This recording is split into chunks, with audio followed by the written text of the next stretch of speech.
Dan Menteri Luar Negeri sangat berharap kasus ini diungkap seterang-terangnya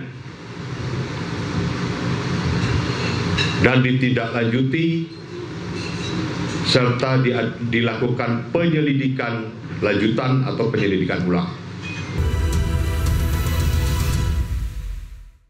Tim hukum dari keluarga Arya Daru Pangayunan. Pada sore yang berbahagia ini, kami panjatkan syukur kehadirat Allah Subhanahu wa Ta'ala oleh karena kasih karunia, penyertaan, perlindungan, dan oleh karena kehendaknya kita dapat berkumpul bersama pada sore hari ini, di mana selama ini rekan-rekan media, masyarakat bertanya-tanya, kemana istri dari almarhum Arya Daru Pangayunan, seorang diplomat yang meninggal secara misterius, dan misteri kematiannya sampai sekarang masih belum terpecahkan. Perlu saya sampaikan bahwa lewat penantian yang panjang, lewat kerja keras bersama, maka kami berusaha untuk meyakinkan kepada istri almarhum untuk speak up, untuk bangkit, dan untuk semangat. Karena mati hidup manusia adalah di tangan Allah Subhanahu wa Ta'ala. Manusia boleh berencana, tetapi Allah yang menentukan. Nah, dengan usaha kami bersama, kerja keras kami bersama tim penasihat hukum dan tim traumatic healing, dan juga orang tua, keluarga, akhirnya istri dari almarhum saat ini dapat speak up dan hadir di tengah kita. Alhamdulillah. Kenapa baru sekarang istri almarhum tampil bersama ibunda dan ayahanda? Karena kita ketahui bersama bahwa secara psikologi, seseorang yang mengalami kedukaan, tentu beliau sangat mempunyai traumatik yang mendalam, ditinggal oleh sang suami dengan 2 orang anak yang masih kecil-kecil, dan juga dalam keadaan yang tiba-tiba tanpa disangka-sangka, padahal mereka sudah mempersiapkan diri begitu matang dalam keadaan riang gembira untuk mereka menuju ke satu tempat yang baru, yaitu di Finlandia, karena suaminya mendapat promosi jabatan sebagai sekretaris 2 KBRI Helsinki di Finlandia. Sekretaris 2 itu adalah jabatan menengah, promosi jabatan menengah yang sangat prestisius. Seorang diplomat dengan jabatan sekretaris 2 di KBRI. Sehingga segala persiapan sudah dilakukan, bahkan surat keputusan penugasan dari Menteri Luar Negeri sudah diterbitkan. Biaya perjalanan sudah cair untuk keberangkatan, visa sudah ada, paspor sudah ada, baik untuk istri, anak-anak, bahkan orang tua dan mertua. Bahkan di dalam surat penugasan itu, almarhum diperkenankan untuk membawa serta orang tua dan mertua. Dan mereka intens saling berhubungan, berkomunikasi, antara almarhum dengan istrinya, almarhum dengan ibu kandungnya, ayah kandungnya, dan juga mertuanya. Bahkan almarhum satu ketika datang ke Jogja membawa paspor menunjukkan dengan riang gembira kepada orang tua dan mertua serta istri dan anak-anak bahwa mereka akan segera berangkat pada tanggal 31 Juli. Di mana tanggal 30 Juli semua keluarga diharapkan sudah dapat berangkat berkumpul di Jakarta. Dengan keadaan tersebut adalah merupakan satu tanda tanya besar bagi pihak keluarga, istri, anak-anak, orang tua, mertua, kakak adik. Mereka bertanya-tanya, apa benar almarhum meninggal sedemikian rupa tanpa melibatkan pihak lain, tanpa adanya tindak pidana? Ini tanda tanya teka-teki yang sampai saat ini belum terjawab dan belum dijawab oleh pihak penyelidik Polda Metro Jaya. Tentunya istri, orang tua sangat terguncang dengan pengumuman kematian almarhum sedemikian rupa dalam konvers oleh Polda Metro Jaya. Sehingga orang tua, istri, keluarga, mereka bingung mau berkata apa, kepada siapa. Mereka harus bertanya, mereka harus memohon perlindungan, mereka harus melakukan upaya hukum dan sebagainya. Barulah pada tanggal 22 Agustus, tanggal 21 Agustus kami dihubungi oleh pihak keluarga, saya bersama Pak Dwi Librianto, dan kami menyanggupi untuk mendampingi istri dan keluarga. Barulah kami secara perlahan-lahan berusaha untuk supaya istri, anak-anak, orang tua, mertua, mereka dapat berkomunikasi, menceritakan apa sebenarnya terjadi. Itu pun mereka bertanya-tanya, kita juga tidak tahu apa sebenarnya terjadi dengan almarhum Arya Daru. Nah, inilah yang menjadi tugas kita bersama. Alhamdulillah wa syukurillah, berkat rekan-rekan media, netizen, medsos, masyarakat yang mempunyai rasa empati dan simpati terhadap kematian almarhum Arya Daru Pangayunan, maka ini boleh terungkap, boleh di blow up sedemikian rupa. Kalau tidak ada media, maka ini semua terkubur begitu saja, akan menjadi dark case yang ujung-ujungnya akan hilang, menguap.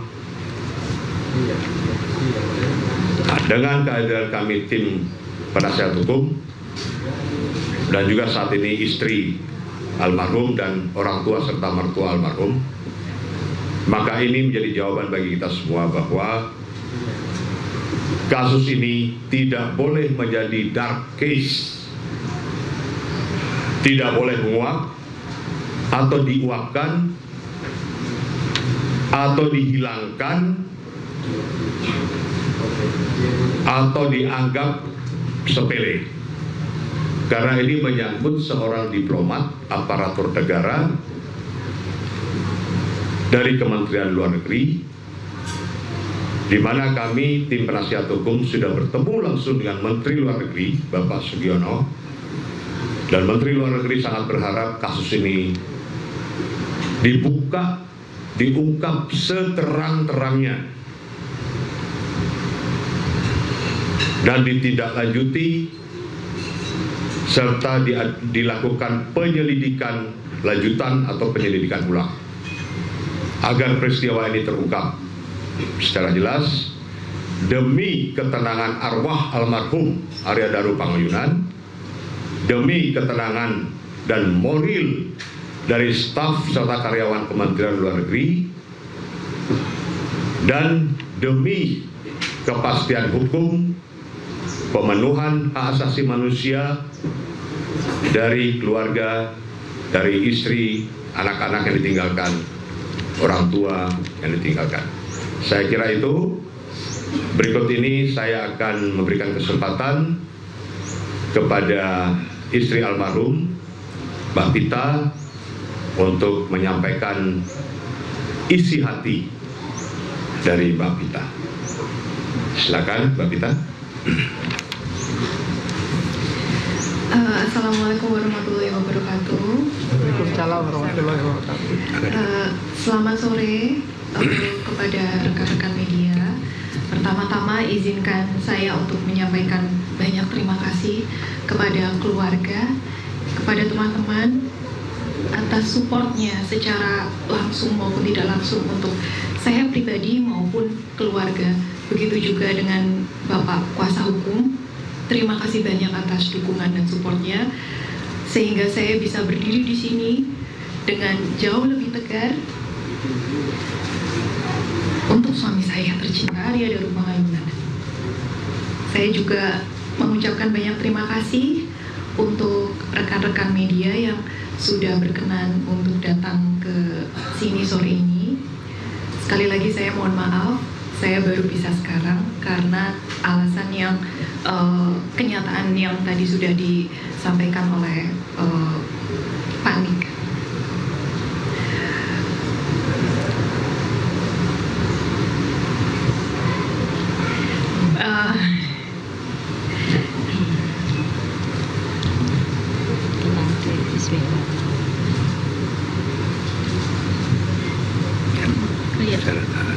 Bahkan sebenarnya sampai sekarang pun saya pribadi masih merasa ini seperti mimpi ya.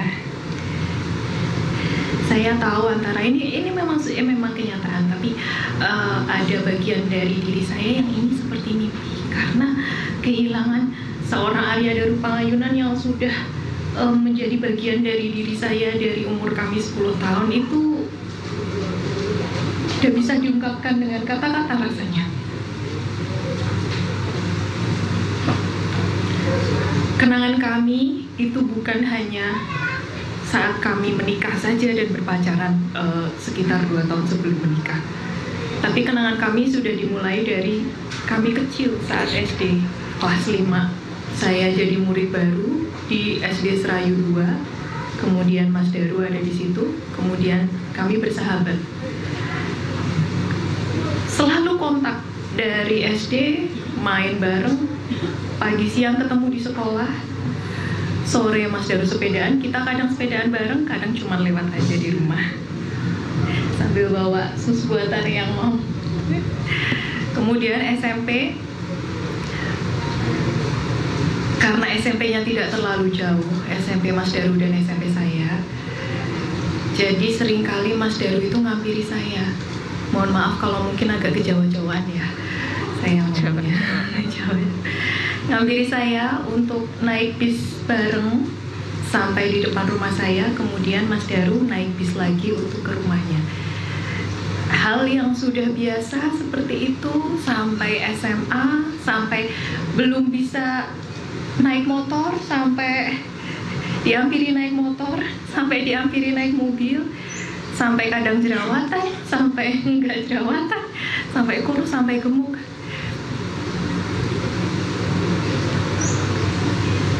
Itulah kehidupan kami.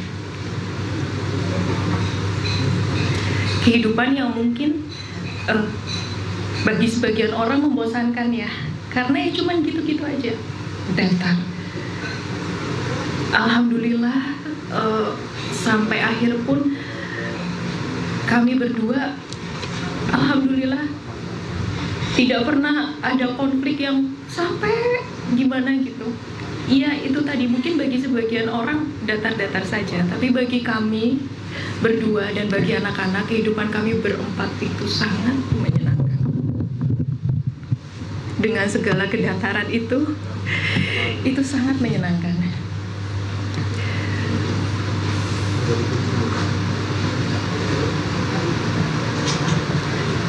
Dari saya kenal Mas Daru sampai sekarang, kalau saya boleh berbicara, Mas Daru itu adalah orang yang paling baik yang pernah saya kenal. Bukan karena saya sebagai istrinya, karena memang beliau itu pendengar yang sangat baik. Beliau sering memberikan solusi yang itu menenangkan, menjaga amarahnya, dan saya banyak belajar kesabaran dari beliau, menjaga lisannya untuk tidak menyakiti orang lain. Dan fakta tersebut tidak akan berubah sampai kapanpun.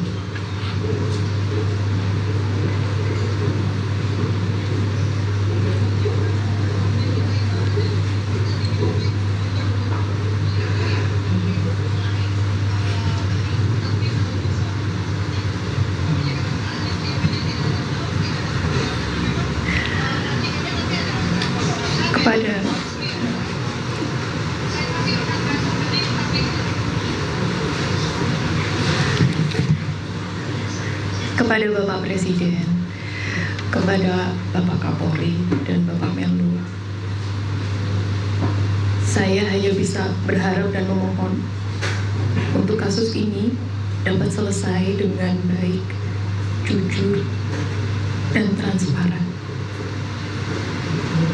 Sebegitu berharganya Mas Daru bagi saya, bagi anak-anak, bagi orang tua, bagi keluarga, dan saya sangat meyakini bagi teman-teman yang pernah berinteraksi langsung dengan Mas Daru secara tulus pasti merasakan kebaikan beliau.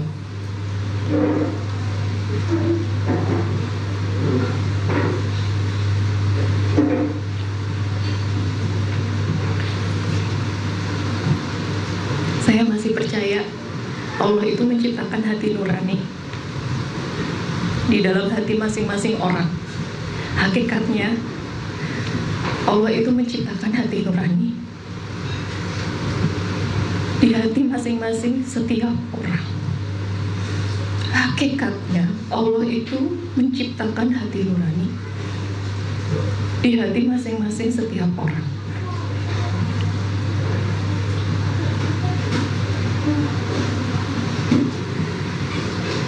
Saya mewakili diri saya dan keluarga dan anak-anak, berharap semoga hati nurani itu tidak sepenuhnya dihilangkan. Karena itu berarti Anda mengelak dari apa yang sudah baik, yang sudah diciptakan oleh Allah Subhanahu wa Ta'ala. Itu saja mungkin, Pak. Terima kasih sekali lagi. Baik, Mbak Vita, mungkin ada yang mau ditambahkan dari Ibu Mbak Vita, silakan. Assalamualaikum warahmatullahi wabarakatuh. Sebelumnya saya terima kasih sekali untuk semua yang telah mendukung, untuk semua yang telah menolong, dan untuk semua orang yang simpati terhadap Daru. Saya sebagai mertua sebetulnya sudah kenal Daru mulai dari SD sampai SMP dan sampai menjadi menantu saya yang terbaik. Daru itu orangnya baik banget. Daru tidak pernah cerita yang macam-macam. Daru tidak pernah berbuat yang macam-macam. Kebetulan dia itu senang main piano dan saya yang nyanyi. Itu saja kalau di rumah.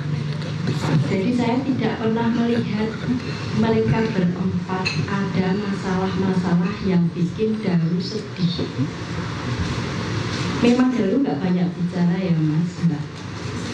Tapi saya tahu Daru itu tidak senang dengan orang tuanya yang sedih dan istri anak-anaknya sedih. Dia tidak akan ikhlas. Dia sangat sayang kepada orang tuanya, istri dan anak-anaknya, juga kepada kami semua, kepada saudara kami semua, saudara besar kami, keluarga besar kami. Jadi Daru itu selalu menjaga perasaan mereka semua yang sudah pernah kenal Daru. Makanya saya itu sangat shock waktu tahu Daru seperti ini kejadiannya. Saya tidak tahu harus bicara seperti apa. Saya harus membuat anak saya kuat karena Daru menitipkan kepada kami 2 cucu yang harus kami jaga. Maka saya bilang kepada anak saya, kamu boleh sedih tapi tidak boleh berlarut, karena Daru gak senang kamu sedih. Daru gak pernah ikhlas istrinya sedih, orang tuanya sedih, gak pernah. Daru selalu membuat mereka bahagia dengan apapun caranya. Daru itu anaknya lucu mas, enggak. Kalau ngomong sedikit tapi bikin kita semua ketawa. Daru itu senang mobil. Dia selalu membersihkan mobil walaupun sampai rumah jam 1 malam dia belum bisa tidur kalau mobilnya belum bersih. Dan kalau kita semua keluarganya mau menaiki mobil dia harus AC dihidupkan, mobil bersih, wangi, baru boleh naik. Dan Daru selalu mengajak kita untuk ayo kita kepengen makan di mana. Jadi saya ada berita seperti ini, ada kejadian seperti ini tuh saya bingung harus ngomong apa. Kok seperti ini, sebetulnya ada apa? Karena saya tidak percaya banget kalau Daru punya masalah dengan siapapun. Dia hanya selalu cerita kalau saya tanya, misalnya Daru dari mana, tugas di mana. Saya jemput anak-anakku yang di sana sudah tidak diinginkan oleh orang tuanya. Kecil-kecil, terus kalau rewel gimana Daru? Ya tak pampu, tak kasih HP. Terus ya enggak apa-apa, biar aja. Terus ke sana lagi cerita saya harus gini, gitu aja. Jadi dia itu cerita dengan senang hati. Nah setelah kejadian seperti ini, ternyata saya banyak sekali dapat cerita-cerita yang ternyata Daru itu bermanfaat banget untuk kepulangan orang-orang yang tidak bisa pulang ke Indonesia. Semua dia yang ngurus. Ada satu jenazah dari Amerika, Texas kalau tidak salah. Itu cerita kalau anaknya meninggal di sana, dia yang ngurus semua dan tidak ada biaya sepeser pun, padahal itu harusnya biayanya 200 juta. Jadi Daru itu selalu, ini ceritanya dari orang lain ya, bukan dari Daru. Kalau Daru itu ceritanya hanya lucu-lucunan gitu. Jadi saya lebih tahu Daru. Pemirsa, sebelumnya istri Arya Daru secara eksklusif membagikan kisah sosok Arya Daru yang semasa hidup dekat dengan keluarga kepada jurnalis iNews Lukman Hanafi. Siang pemirsa, bersama saya Lukman Hanafi. Saat ini saya ada di Yogyakarta. Saya bersama istri almarhum Arya Daru Pangindan dan juga ibunya. Selamat siang, assalamualaikum Mbak. Selamat siang, waalaikumsalam warahmatullahi wabarakatuh. Selamat siang Bu. Iya. Mbak Bita apa kabar? Alhamdulillah. Baik ya. Udah mulai seger ya, meski cuacanya panas. Iya. Alhamdulillah. Alhamdulillah ya. Mbak Bita, pengen nanya Mbak, ini kan banyak pada nanya, kenapa sih Mbak Bita baru speak up dengan peristiwa yang menimpa keluarga Mbak Bita ini? Karena menunggu seger atau bagaimana? Ya, peristiwa ini kan sangat mengejutkan ya. Oke. Apalagi buat saya pribadi yang selama ini dunianya seputar cafe vlog, seputar pemandangan, seputar masak-masak.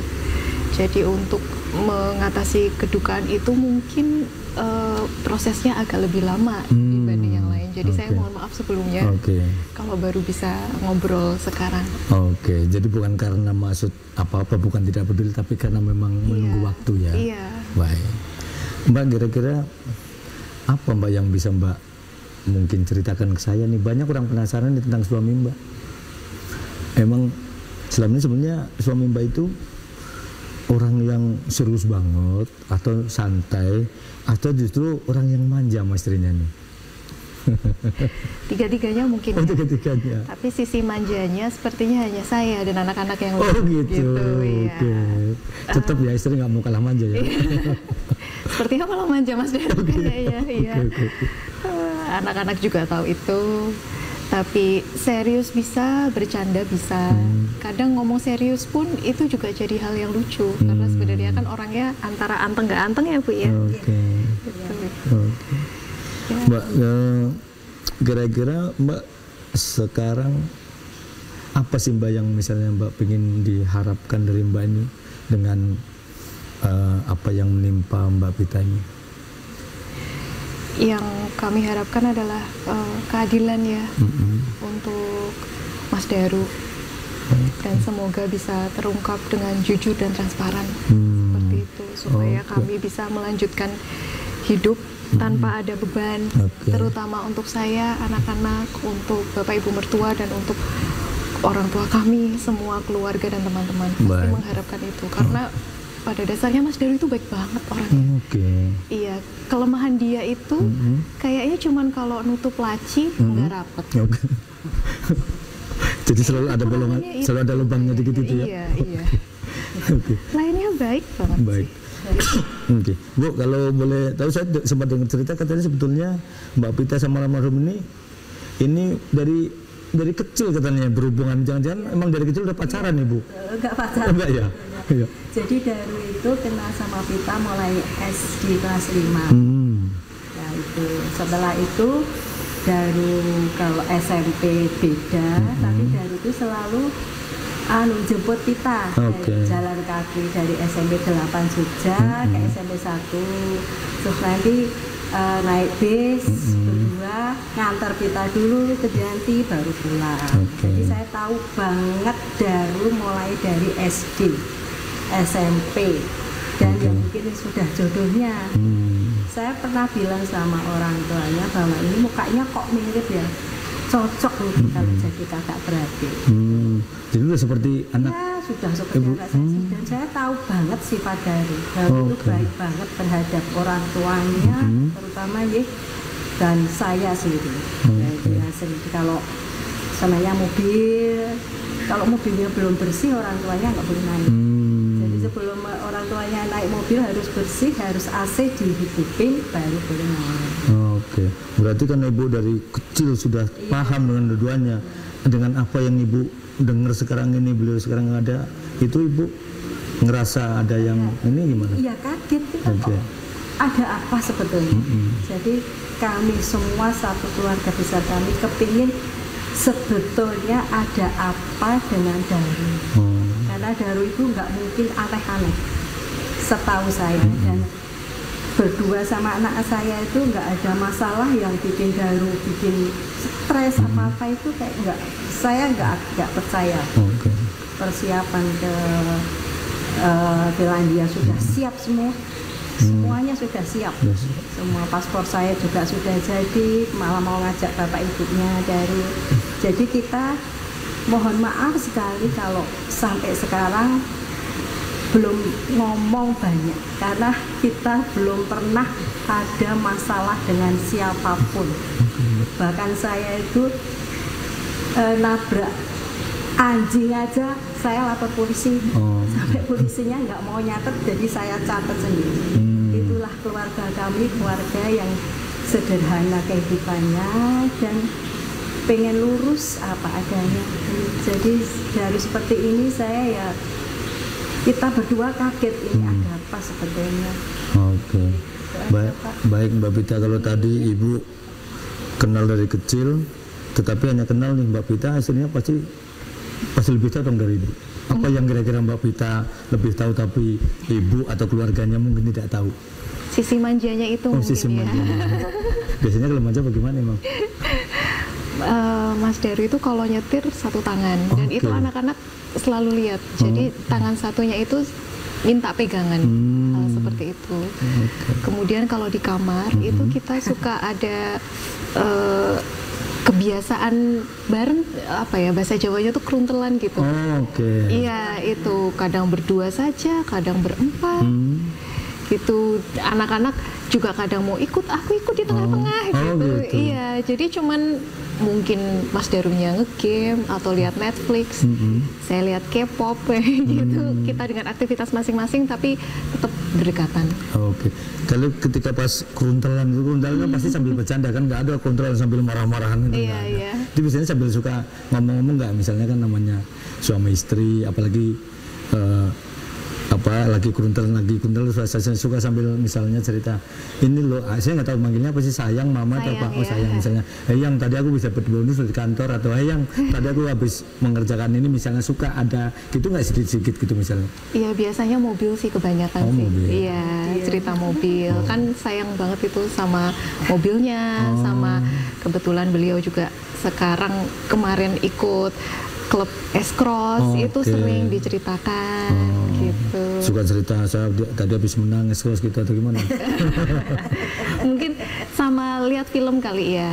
Lihat film ini udah belum, kita lihat bareng gitu. Mungkin godain saya karena saya suka K-pop gitu. Kan kalau K-pop kan banyak gerakan-gerakan ya Mas ya. Jadi ya kadang dia suka ngikutin tapi failed. Gitu sih.